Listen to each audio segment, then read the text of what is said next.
Welcome to this session, Hymn for the Week, with me, Regina Samuel.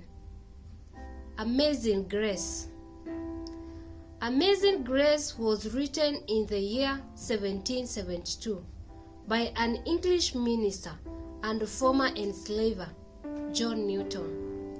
He wrote this hymn based on his experience on receiving God's grace and mercy.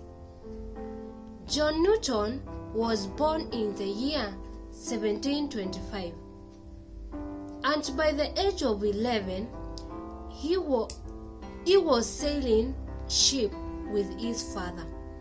When he was 19 years old, he joined British Army, but since he was obstinate and headstrong, he was demoted as a punishment for living without permission. He ended up serving as a slave ship off the African coast. His temper again got him into trouble. He ended up being restrained and staffed for his behavior by his boss, who was a tyrannical slave trader. Newton was later rescued, and by the year 1748, when he was 23 years old, he was a captain.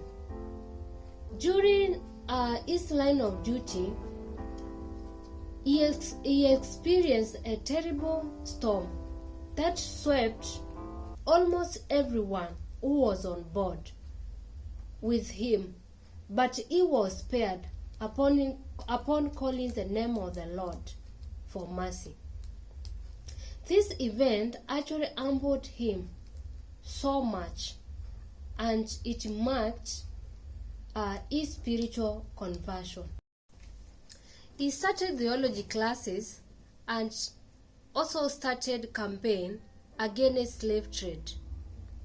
Later, in the year 1764, he was ordained as a preacher in one of the England churches, and he started to write hymns together with his fellow brethren, William Cowper, where they wrote large volumes of hymns, including Amazing Grace, which explains his previous life before salvation. Through many dangers, toils, or snares, we have already come.